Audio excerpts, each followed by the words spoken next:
जवळपास 1.5 महिन्यापूर्वी आम्ही खरेदी खत दाखल केले होते की या खरेदी खताआधारे तुम्ही आम्हाला मूल्यांकन पुन्हा आमचं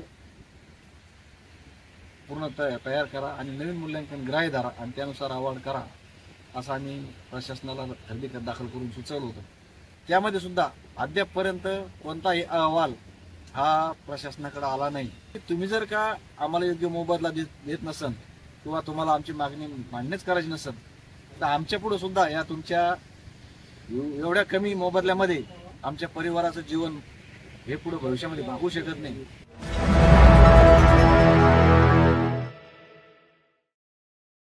समृद्धी महामार्गाच्या आंदोलनाचा आज 85वा दिवस।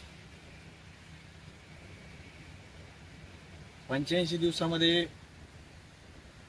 प्रशासनाने फक्त सुनावण्या घेऊन हा महत्त्वाचा विषय जो होता तो फक्त लोंबकळत ठेवण्याचं काम या ठिकाणी केल्याचं हे आम्हाला सगळ्या शेतकऱ्यांना जाणीव झाली आहे। यापूर्वी सुद्धा आम्ही त्यांना स्पष्ट सांगितलं होतं की फक्त मूल्यांकनाचा प्रश्न हा प्रलंबित आहे आणि सुनावण्या यापूर्वी झाल्या आहे, त्यामुळे सुनावण्याबाबतचे चित्र आधीच स्पष्ट झालं होतं। फक्त आम्हाला आंदोलनकर्त्याला गुंगवून ठेवण्यासाठी आणि गारुड्याचा खेळ पुन्हा दाखवण्यासाठी पुन्हा सुनावण्या घेण्याचं काम हे या प्रशासनानं या ठिकाणी केलं। परंतु मूल्यांकनाचा जो महत्त्वाचा विषय होता तो जशाच तसाच प्रलंबित आहे आणि या आधीचे उपविभागीय अधिकारी श्री हादगल साहेब यांनी सुद्धा ते असताना त्यांनी सुनावण्या घेतल्या होत्या। त्या सुनावण्यामध्ये ज्या ज्या बाबी त्या समाविष्ट करण्याचं राहून गेलं होतं त्याची ज्यांचे अवॉर्ड झाले असतील त्याचे पुन्हा ॲडिशनल अवॉर्ड करू, पुन्हा ज्यांच्या मूल्यांकन आलेले नसतील तर त्याचे मूल्यांकन पुन्हा मागून घेऊ। परंतु जवळपास त्या सुनावण्या होऊन सुद्धा 60 दिवसाच्या वर कालावधी आता झालेला आहे, परंतु त्याचं कोणतंही मूल्यांकन अजून पूर्ण अहवाल हा शेतकऱ्यांबाबत आलेला नाही।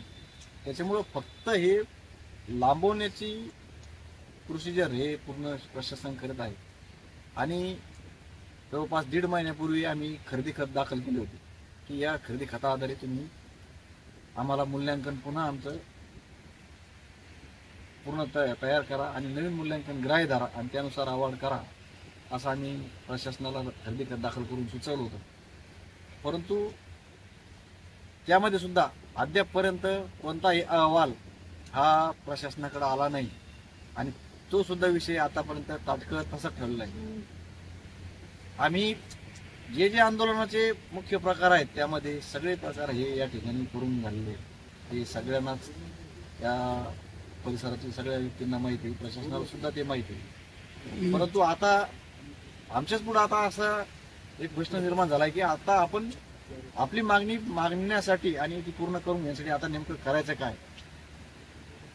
एवढ्या उद्विग्न अवस्थेमध्ये सगळे शेतकरी असताना ज्यावेळेस 4-5 दिवसापूर्वी मेघनाताई बोर्डीकर येण्याच्या 1 दिवस आधी शेतकऱ्यांनी टोकाचं पाऊल उचललं, काहीनं आत्मदहन करण्याचा प्रयत्न केला, काहीनं विहिरीत उड्या मारण्याचा प्रयत्न केला आणि त्यांच्यावरच काही एक कारण नसताना प्रशासनाने खोटे गुन्हे दाखल केले। आमचं फक्त एकच म्हणणं आहे की तुम्ही जर का आम्हाला योग्य मोबदला देत नसन किंवा तुम्हाला आमची मागणी मान्यच करायची नसेल तर आमच्या पुढे सुद्धा या तुमच्या एवढ्या कमी मोबदल्यामध्ये आमच्या परिवाराचं जीवन हे पुढे भविष्यामध्ये भागू शकत नाही। त्याच्यामुळं शेतकऱ्यांपुढे सुद्धा मरणाशिवाय कोणताही पर्याय उरलेला नाही हे मी आता सगळ्या शेतकऱ्यांना आमच्या सगळ्यांना जाणीव झाली आहे। परंतु अजूनही वेळ गेलेली नाही, आम्ही आशादायी आहोत। हे आंदोलन आम्ही 1 वर्ष काय कवर पण चालू ठेवू। तुम्ही जर का आमचा असाच खेळ जर करणार असाल तर आम्ही पण हा प्रकल्प कधी होऊ देणार नाही आणि हा रद्द झाला तरी आजही आम्ही त्याचं स्वागत करू। आपण या आता तरी वेळ न जाऊ देता सगळ्या शेतकऱ्यांचे आमच्या मोबदल्याविषयीचे मूल्यांकनाविषयीचे प्रश्न लवकर तातडीनं प्रशासनानं मार्गी लावावे आणि आम्हाला सगळ्यांना न्याय द्यावा।